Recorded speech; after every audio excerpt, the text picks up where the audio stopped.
আসসালামু আলাইকুম দর্শক, আজকে আপনাদেরকে দেখানোর চেষ্টা করব বাংলাদেশের বন্যা পরিস্থিতি।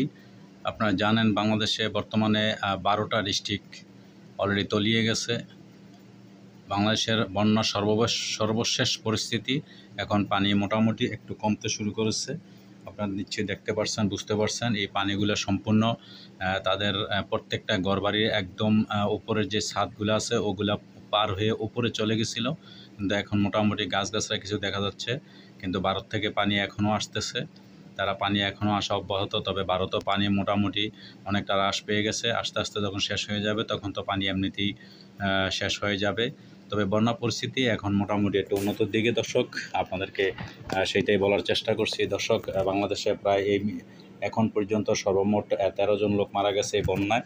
আর আপনারা জানেন যে বাংলাদেশের বৈষম্য বিরোধী আন্দোলন রত ছাত্রছাত্রীরা সবাই মোটামুটি এই ত্রাণ কাজে জড়িত আছে। তারা ঢাকা থেকে অনেকে চলে আসছে ওই সমস্ত এলাকার মধ্যে, তারা বর্তমানে অবস্থান করছে এবং প্রত্যেকটা বন্যা দুর্গস্ত যে মানুষগুলো আছে তাদের পাশে তারা আছে।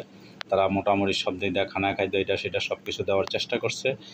দর্শক, আপনারা অবশ্যই জেনে খুশি হবেন যে বর্তমানে আমরা এরকম ইতিহাস বা এরকম চেহারা বাংলাদেশে কখনো দেখি নাই।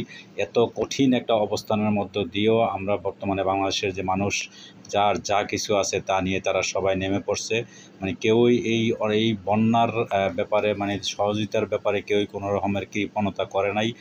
সবাই যে যা পারছে, রিক্সাওয়ালা পর্যন্ত সারাদিনে যা রোজগার করছে তার পয়সাটা পর্যন্ত সে ওইখানে দিয়ে দিছে।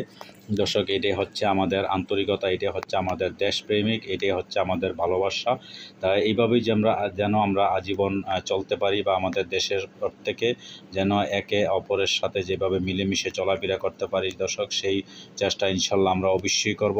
তবে দর্শক, খুব ভারাক্রান্ত মন নিয়ে আমরা প্রবাসের মধ্যে দিন কাটাচ্ছি। বাংলাদেশে এই পরিস্থিতিতে যারা যে ওই এলাকার যারা প্রবাসে আছে তাদের যে কী অবস্থা, তাদের মনের ভিতরে তাদের ধাউ ধাউ করে আগুন জ্বলছে।